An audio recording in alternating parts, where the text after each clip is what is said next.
welcome back to a new YouTube video. If you're new here, my name is Katie, I'm an artist and illustrator, and since August I've been doing a daily art challenge. Every couple of weeks on YouTube I do a video where I recap the past 2 weeks, and today I'm sharing weeks 16 and 17. So I have the end of Folktale week to share with you, and then a few in my smaller and larger sketchbooks and some loose pieces as well. So let's jump right in. If you watched my last daily recap video, you'll know that I took part in Folktale week for the first time, and days 91 and 92 of this challenge were the end of Folktale week. And for this one, I definitely struggled a little bit with the prompt.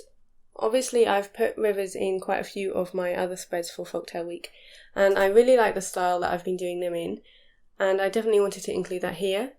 I was illustrating the old Japanese folktale called Momotaro, and at this point in the story he had to go to Ogre Island and defeat the ogres. So I definitely knew I wanted to include some like ogre imagery in this spread.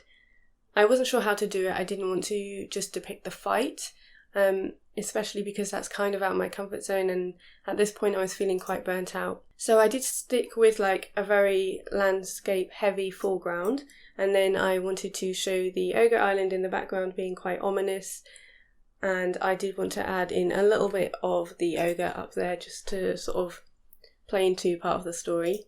I really like the colours of the spread. I think it feels quite magical. I like the sunset and the purples and the pinks. I'm not exactly happy with this spread. I think it's probably my second least favourite. And I did kind of wimp out of doing the characters again, so I just added in the silhouettes here. Just a hint again to the story, but in a way that didn't overdo it because I was feeling quite burnt out at that point anyway. So not the best spread I've done, but it ticked it off and I'm still pleased with the colours. And then for day 92, the last prompt of Folktale week was Sky. And I'm really pleased with how this one came out. I almost did the characters dancing in the foreground, but there was quite a few characters in this story, and like I said, I was feeling a little bit disheartened by Folktale week and the engagement. So I'm really glad that I didn't do the characters for this last spread. I'm glad that I kept it in my comfort zone and just did the landscape and the sky, because I'm so pleased with how it came out and I felt like I ended on a high. Obviously I did find Folktale week quite difficult because I put in so much effort, so I'm really glad that I ended on a good note in my eyes, and this one was the most popular prompt spread that I did on Instagram. I'm really pleased with how the sky came out. This was something that I tried in the first prompt of Folktale week, and something that I then wanted to mirror. So the first prompt for Folktale week looked like this, and then the final one looked like this. So you can see that I was mirroring that a little bit, but I added obviously like more magical bits in here, like with the white and the stars, and then I added the bunting. So basically the part of the story was the celebration of them like saving their village from the ogres. So I hinted to like the party atmosphere with this bunting, which I almost didn't add, but I'm really glad I did. And I did film this one, the process of this, but that's a Patreon exclusive, which I'll link down below if you're interested in joining. But I am really pleased with the colours of this one. I'm really pleased with how vibrant it came out. And yeah, I'm glad that the sky came out so well because obviously that was the prompt. So yeah, I'm really glad I ended on this, what I feel is a very successful spread for the end of Folktale week. And I think this would be like a really nice spread for a children's book, which is what the theme was that I was going for the whole week. Day 93, I was in my large sketchbook, and this piece was inspired by a drawing date which I did with a friend the Saturday before this. And this was done using a reference photo which I took when we went to a nature reserve. This one is very basic, it's quite messy, but I'm really pleased with how it came out. I really love how I've done the trees. I kept this one quite simple because obviously I just finished Folktale week and I wanted to do something that was easy for me. And I really love the textures that appeared on this spread. It does look quite muddy and dirty, especially in the water, but I think something about it just feels very natural, and I really love the textures that I achieved in here. I definitely ramped up the saturation that was in the reference photo which I was using, but I think this works really nicely and there's something quite warming and comforting about it.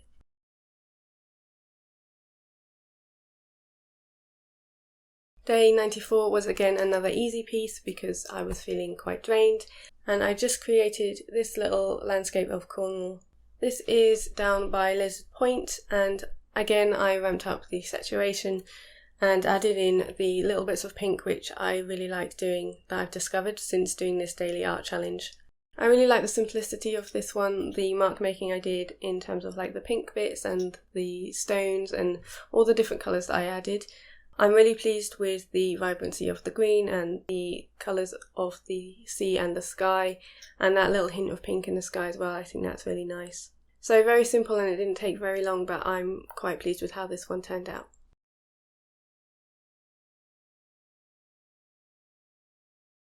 Day 95 was a response to a Still Here, Still Life challenge, which is a prompt on Instagram where they put up different photos of different still lives from people around the internet, and then you can do your own interpretation of it. So as with all of the things I share, I'll leave the links to the prompts or the references down below in the description box. But I was really happy with how this came out.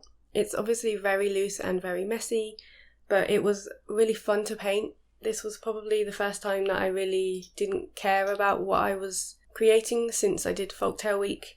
It feels very fun to me, which is obviously what I'm trying to achieve whenever I create art. So although, this one usually doesn't perform very well on Instagram, it's something that I enjoy doing and I want to do going forward. I added in the purple grids down here and the pink background, which wasn't on the reference photo, but I think it tied in really well. It's obviously very graphic. And yeah, this one just sort of reignited my passion again since I lost it during Folktale Week. So it was a nice sort of reset button.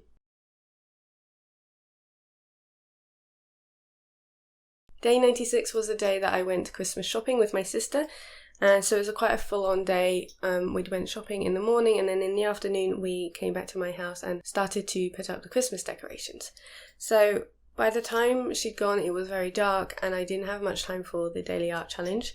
So I just did this tiny little cup, just with a coloured pencil because we had hot chocolate. So I just wanted to do a quick doodle that reminded me of that day.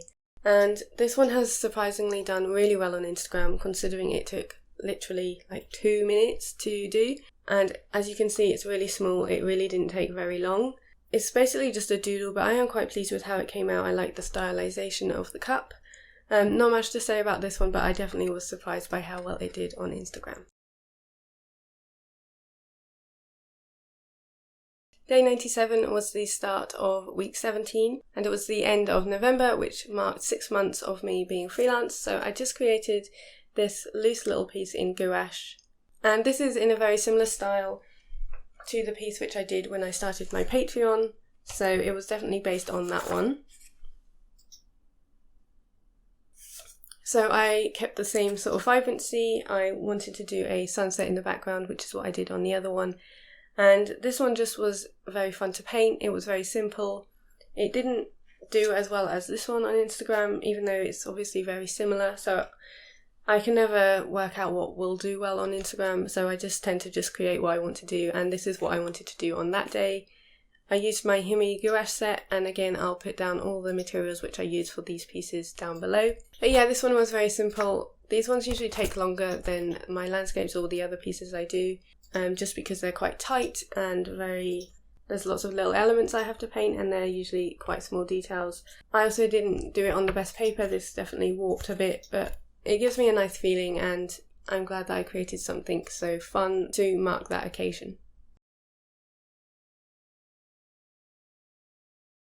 Day 98 is in my small A5 Talens sketchbook, and this was just a quick 15-minute experiment of drawing different birds. So these are very loose. I think I preferred the look of this one before I added the line work, but I definitely think that the line work makes it feel more finished. I wasn't sure which kind of birds these were, so I just wrote at the bottom what I thought they might be, and then when I posted it on Instagram, a few people told me that they were storks, so I just added the little note at the bottom, because obviously this sketchbook is very loose and rough, and I don't mind adding in my notes and things. So this one was a very quick spread, but I think it's quite nice. It feels like there's a lot of energy in the birds, which is what I'm always trying to achieve. And it doesn't look like I tried too hard either, which obviously I didn't because I did them in a 15-minute timer, but yeah, I think somehow by not adding the line work onto the wings, it feels very loose and energetic, which is something I really like. So it was a quick one for day 98, but I am quite pleased with how it came out. Day 99 was also in the Talens sketchbook, and this was using a view I found of Rome. And for this one, I created it in gouache. I did my usual base layer in gouache, and then I went in with coloured pencils and Neocolor pastels for the details. The view that I picked definitely had like a very large road. I did change the view of it slightly, so you'll see the difference in the reference picture, which I'll link down below. But it still meant that I had this like big grey block, and it kind of felt unfinished. It felt like something was missing. So what I did for this one was cut up my paint palette sheets. So I use paint palette tearaway sheets when I mix my colours, and I don't like to throw those away, and so I've got a whole pile of them. And what I did for this one was actually use them and cut them up to create the shapes of the cars. So all of these bits are added on with collage, and then I added on the extra little details with black coloured pencil. And I definitely think that changes the whole spread. It definitely felt like it was more finished when I added those in, and it was really fun to try some collage. I've wanted to try collage for a while, but I've always been a bit intimidated to just do a whole collage piece.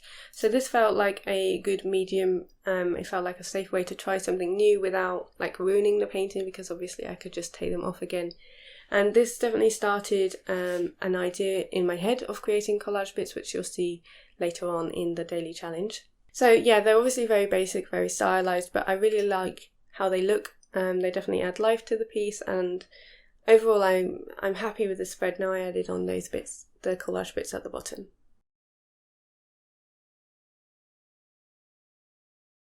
So for day 100 I was still in the collage mood, and I created this tiny little stamp collage using again my paint palette sheets. So I used a masking technique for the snowy hills, which was done with gouache, and then the sky was also done in gouache. But the tiny house and the trees in the background and the bird was done with collage, and the tiny beak is also collage. The little twig with the berries was done with gouache. So it's a mix of gouache and collage for this one, just because I'm really enjoying mixing the two at the moment. I tried that for the first time obviously in the previous day, and I really like how this came out. I think it's very cute. Once I'd done this, I wanted to make a series of it, so later on in week 18 you'll see that I've done another one of these, and I want to do a few more before December's out. But yeah, it's very small, very tiny, but obviously the tiny house was very fiddly, but it was really fun to do, and it definitely felt like something new for me and definitely brought out some more joy and fun in my practice.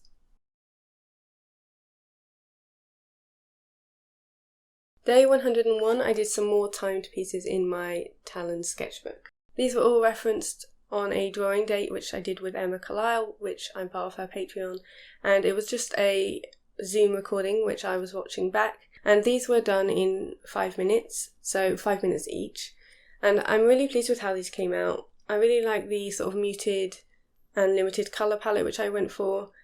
I always find working on timers really helps me, and I'm usually quite pleased with the result because it means I don't overwork anything and I don't overthink my choices.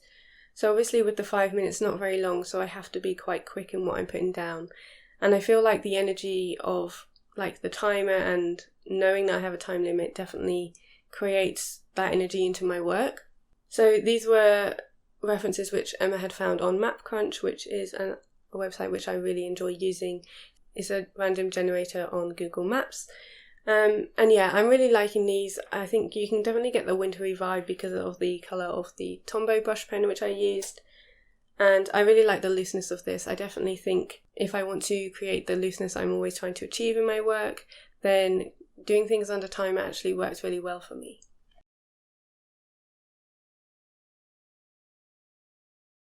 So for the end of week 17 and day 102, I created this piece which you'll have already seen on my channel. I created a real-time paint and chat with me when I created this, so I'll link that down below. But I'm really pleased with how this came out. I did it in 30 minutes, and although obviously it's not like my most favourite piece I've ever done, it feels very loose and like I always talk about, that's always what I'm trying to achieve in my work. I don't ever want it to feel really tight or really forced. And I think this one, although the layout, obviously, I don't think it works very well. I think this needed to be a bit bigger.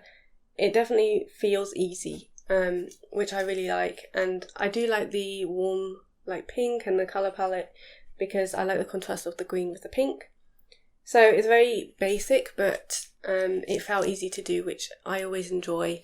And it doesn't feel like it was forced, and it was just a nice, easy one to do. And I really enjoyed talking through it whilst I was painting and just having a chat. So if you haven't seen that video, then I will pop that down below.